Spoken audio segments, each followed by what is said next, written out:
तेरे लिए एपिसोड 2। कहीं पहुंची इंदौर और पार्टी नाइट। कहानी अब तक। कहीं गंगाधर जी अपने पिता के साथ अकेले ही उज्जैन में रहती है। उसके चाचा जी इंदौर में एक अच्छी खासी बिजनेसमैन हैं जिनका नाम महेश जी है। गंगाधर जी जो कि अपनी बेटी से बहुत प्यार करते हैं। कहीं जो कि हर बार एग्जाम में अच्छे नंबर से पास होती है, इस बार भी उसने टॉप किया था। इसी दौरान गंगाधर जी उससे उसके चाचा जी के पास वहां से सीधा इंदौर जाने के लिए बोलते हैं। इस पर कहीं पहले तो मना करती है, लेकिन अपने बाबा की बात सुनकर हाँ कर देती है। 3 दिन बाद महेश जी भी गंगाधर जी की बात पर उज्जैन आ चुके थे। उन्होंने उनके पैर छुए। गंगाधर जी उनसे कुछ बात करते उससे पहले ही कहीं उन्हें अपने रूम में ले जाती है। गंगाधर जी जैसे ही महेश जी को बुलाने के लिए उनके रूम में आते हैं तो देखते हैं कहीं महेश की गोद में सिर रखे सो रही थी। कहीं को ऐसे सोता देख गंगाधर जी के चेहरे पर मुस्कान आ गई। महेश जी ने उन्हें आवाज ना करने का इशारा किया और धीरे से कहीं को बेड पर सीधे लिटा दिया। उसके सिर पे प्यार से हाथ फेरते हुए उसके फोrehead पर किस किया और कहीं के रूम से बाहर आ गए। गंगाधर जी ने धीरे से कहीं के रूम को बंद कर दिया। गंगाधर महेश जी को अपने रूम में ले गए। अब आगे महेश ने गंगाधर को एक बार फिर समझाते हुए कहा, भैया मैं एक बार फिर आपसे रिक्वेस्ट करता हूँ, प्लीज हमारे साथ ही चलिए। नहीं महेश, मैं तुम्हारे साथ नहीं आ सकता। अब कहीं की जिम्मेदारी तुम पर है। मुझे तुम पर और निर्मला पर पूरा भरोसा है कि तुम कहीं को माँ बाप दोनों का प्यार दोगे और जब भी सही वक्त आएगा मैं भी वहां पर आ जाऊंगा। ऐसे ही कुछ देर बात करने के बाद महेश जी अपने रूम में सोने चले गए। ऐसे ही 2 दिन कब बीत गए पता ही नहीं चला। अब उनके इंदौर जाने का वक्त भी आ गया था। कहीं थोड़ा उदास थी क्योंकि आज वो पहली बार अपने बाबा को छोड़कर उनसे दूर जा रही थी, लेकिन उसके बाबा जल्दी ही उसके पास आ जाएंगे, ऐसा सोचकर उसने अपने मन को समझा लिया था। ऐसे ही आंखों में आंसू लिए उज्जैन से वह विदा हो गई थी। जो आंसू गंगाधर जी ने रोक रखे थे वो कहीं के जाते ही बह निकले।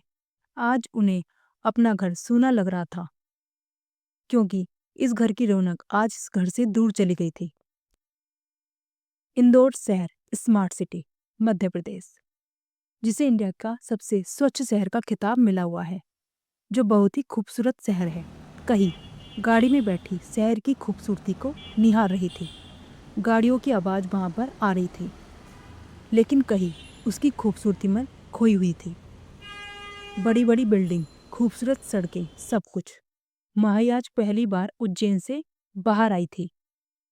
सारिका अक्सर उसे यहाँ की पिक सेंड करती रहती थी, जिसे देख कहीं का बहुत मन होता था इंदौर शहर घूमने का, लेकिन वो अपने बाबा को अकेला छोड़कर नहीं आना चाहती थी।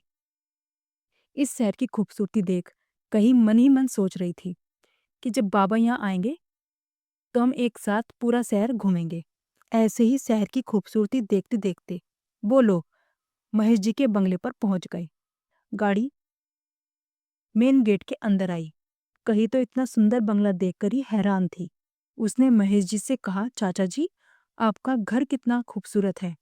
महेश जी ने मुस्कुराते हुए कहा, हाँ मेरी गुड़िया, अब से ये घर तुम्हारा भी है। गाड़ी बंगले के बिल्कुल सामने आकर रुकी। गेट पर खड़े सिक्योरिटी गार्ड ने जल्दी से आकर गाड़ी का गेट ओपन किया। कहीं महेश जी गाड़ी से दोनों ही बाहर आए। तब तक निर्मला जी सारिका गाड़ी की आवाज सुनकर बाहर आ गए थे। निर्मला जी ने बाहर आते ही कहीं को गले लगा लिया और उसके माथे पर किस किया। सारिका ने तो आते ही कहीं को कस के गले लगा लिया और उसके गालों को पिंच करते हुए बोली, welcome to your own home. My sweet doll. Mahesh ji ने हंसते हुए कहा, अरे पहले अंदर तो आने दो। निर्मला जी ने कहा, 1 मिनट यहीं रुको, और अपनी मेड को इशारा किया। मेड जल्दी से आरती का थाल ले आई। तब निर्मला जी ने कही की आरती की और तिलक लगाकर उसका स्वागत किया। कही ने देखा कि बंगला जितना बाहर से खूबसूरत है, उससे कहीं ज्यादा अंदर से मनमोहक है। बंगले को बहुत ही खूबसूरती से सजाया गया था। तभी सारिका कही का हाथ पकड़ ले जाने लगी। कही, तुम अब मेरे साथ चलो, मैं तुम्हें तुम्हारा रूम दिखाती हूँ। पता है, उसका इंटीरियर मैंने खुद सेलेक्ट किया है। और उसे खींचते हुए स्टेयर से ऊपर के फ्लोर पर ले जाने लगी। कही का रूम सारिका के रूम के बिल्कुल बगल में था। कही जैसे ही सारिका के साथ रूम में गई तो देखती रह गई। उसका रूम लाइट पिंक और वाइट के कॉम्बिनेशन से तैयार किया गया था। रूम के साथ ही एक खूबसूरत सी बालकनी और वहां रखा वाइट कलर का झूला। रूम में एक बड़ा सा राउंड शेप का बेड था। साथ ही साथ उसके बेड पर दोनों तरफ टेडी बियर रखे हुए थे। क्योंकि सारिका आज भी कही को अपनी वो छोटी सी क्यूट डॉल समझती थी। और वैसे भी कही को टेडी बियर पसंद भी थे। वो हमेशा ही उनको पकड़ के सोया करती थी। सारिका ने प्यार से कही से पूछा, कही कैसा लगा तुम्हें अपना रूम? कही चहकते हुए बोली, दी, ये रूम तो बिल्कुल एक प्रिंसेस के रूम की तरह है। सारिका ने हंसते हुए कहा, तो तुम हमारी प्रिंसेस ही तो हो। कहकर कही को गले से लगा लिया। और मेरा रूम तुम्हारे रूम के बिल्कुल बगल में है, तो अब हम दोनों ढेर सारी मस्ती करेंगे, ठीक है? सारिका ने खुश होते हुए कहा। तभी उनकी मेड आ गई और बोली, बेबी, आप दोनों को मालकिन ने नीचे बुलाया है, खाना तैयार है। अच्छा, तुम जाओ, हम आते हैं, सारिका ने कहा। अब तुम जल्दी से फ्रेश हो जाओ, हम दोनों फिर नीचे चलेंगे, सारिका ने कहा। माही फ्रेश होकर सारिका के साथ नीचे आ गई।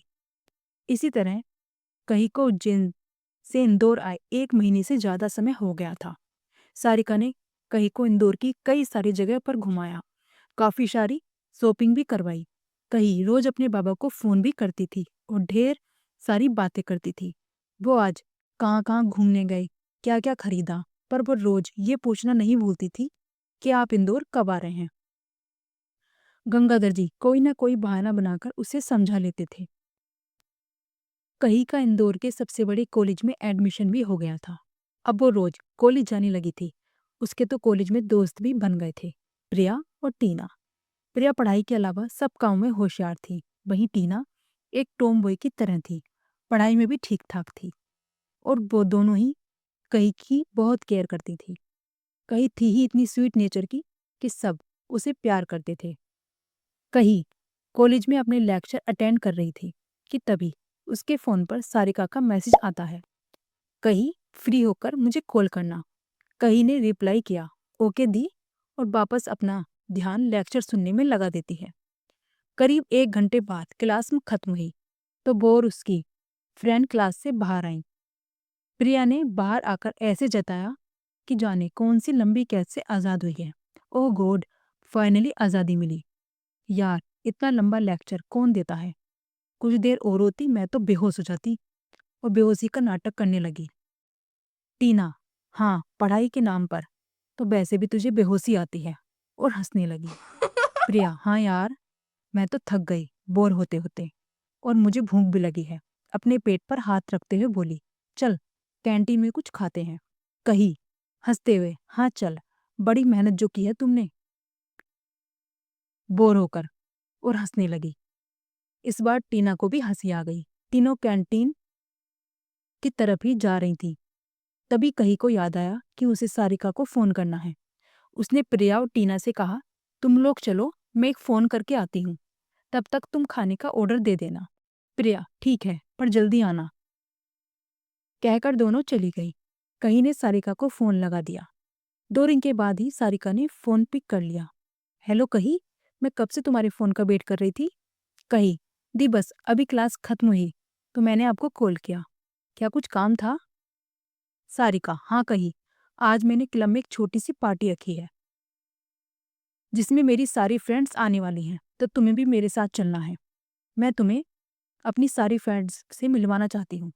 आखिर तुम मेरी इकलौती बहन जो हो। कही, पर दी, मैं वहाँ किसी को जानती भी नहीं हूँ, तो मुझे अजीब लगेगा। कही ने बड़ी ही मासूमियत से कहा। सारिका हंसते हुए अरे तभी तो तुझे ले जा रही हूँ बुद्धू, कि तुम वहाँ जाओ और सबसे अपनी जान पहचान बढ़ाओ। कही ठीक है दी, पर दी मेरे पास तो पार्टी वियर ड्रेस भी नहीं है। सारिका उसकी तुम चिंता मत करो, मैंने सब अरेंज कर लिया है, तुम बस जल्दी घर आ जाना। कही ओगे दी, मैं आ जाऊंगी, बाय। फोन काट कर कही कैंटीन की तरफ चल दी। शाम का वक्त। कही अपनी ड्रेस को खींचकर बार बार नीचे करते हुए, दी ये तो बहुत छोटी है, आपको पता है ना मैंने कभी ऐसे कपड़े नहीं पहने। कही ने एक नेवी ब्लू कलर की ड्रेस पहनी हुई थी जो उसके नी से थोड़ा ही ऊपर थी। आज तो सारिका ने कही का पूरा ही मेकओवर कर डाला था। कही वैसे ही काफी खूबसूरत थी और आज तो उस ड्रेस में कयामत ही ढा रही थी। हालांकि उसने कभी ऐसे कपड़े नहीं पहने थे, इसलिए उसे थोड़ा अजीब लग रहा था, पर आज सारिका की जिद के आगे उसे झुकना ही पड़ा। सारिका बिल्कुल छोटी नहीं है और तुम इसे खींचना बंद करो, कितनी प्यारी लग रही हो इस ड्रेस में, हल्का सा किस करके बोलती है। अब चलो लेट हो रहा है, कहकर कही को लगभग खींचते हुए ले गई। Moon light club. Club party अपने जोरों शोरों पर थी। तेज तेज म्यूजिक की आवाज वहां पर आ रही थी। वहां सभी सारिका की फ्रेंड्स, कॉलेज फ्रेंड्स थे जो खूब एंजॉय कर रहे थे। हालांकि सारिका का कॉलेज पूरा हुए 3 साल हो चुके थे और अब वो अपने पापा के साथ ऑफिस जाती थी, लेकिन वो अपने कॉलेज फ्रेंड्स के साथ आज भी टच में रहती थी। जब कही ने सारिका के साथ पार्टी में एंट्री की तो सबका ध्यान अपनी तरफ खींच लिया था। लड़के तो लड़के, लड़कियां भी उसकी खूबसूरती से इम्प्रेस हो गई थी। कई लड़कों ने तो उसे अपनी फ्यूचर गर्लफ्रेंड ही मान लिया था और मुस्कुरा रहे थे, और लड़कियां तो अपने बॉयफ्रेंड को उसे ऐसे ताड़ते देख उसे अपनी फ्यूचर सौतनी समझने लगी थी। सारिका ने कही को अपनी सभी फ्रेंड से मिलवाया। हालांकि सब एज में उससे 3-4 साल बड़ी थी, पर कही को उनसे मिलकर काफ़ी अच्छा लगा। वो सब सारिका की तरह काफ़ी स्वीट नेचर की थी। कही को भी उन सबसे मिलकर काफ़ी अच्छा लगा। उसे ऐसा लगा जैसे वो इनसे पहली बार नहीं बल्कि पहले भी काफ़ी बार मिल चुकी है। कही भी वहाँ के माहौल में अब घुलने मिलने लगी थी। वहीं उसी क्लब के प्राइवेट रूम में 2 हैंडसम लड़के बैठे ड्रिंक कर रहे थे। दोनों की एज करीब 25 के आसपास थी। उनकी उम्र में शायद 1-2 महीने का ही फासला था और दोनों ही कजिन ब्रदर थे। उसमें से एक लड़के का फ़ोन बजने लगा। इसने अपना फ़ोन रिसीव किया। हेलो बेबी, हाँ मैं बस आ रहा हूँ, क्या है। उसने फ़ोन रख दिया और फिर उसने दूसरे लड़के से कहा, ब्रो मेरी वाली का फ़ोन तो आ गया और वो पार्टी में भी आ गई है, तो मैं तो चला, तू कब आ रहा है। दूसरे लड़के ने अपनी ड्रिंक में से एक सिप ली और कहा, मेरी वाली अभी पार्टी में नहीं आई है, जब वो आ जाएगी तब मैं भी पार्टी में आ जाऊंगा। ओके प्रो, पर ज़्यादा ड्रिंक मत करना, तू नशे में पागल हो जाता है। उसने हंसते हुए कहा, तू जाकर अपनी वाली को संभाल, मेरी चिंता मत कर। उस लड़के ने घूरते हुए कहा, नहीं वो तो बस मैं तुझे समझा रहा था, क्योंकि तू नशे में कोई ना कोई कांड कर देता है। उस लड़के ने जाते हुए अपनी एक आंख बिंक की और गेट ओपन करके चला गया। सो गाइस, अगर आपको हमारी स्टोरी पसंद आ रही है सो प्लीज़ चैनल को लाइक करें, शेयर करें एंड सब्सक्राइब करें। Thanks for listening. I hope आपको कही का कैरेक्टर पसंद आ रहा है। आगे काफ़ी सारा जो ये रोमांटिक सीन है और इमोशनल सीन है वो इस स्टोरी में आने वाले हैं। सो प्लीज़ हमारी स्टोरी को लाइक करें, शेयर करें, सब्सक्राइब करें। Thank you.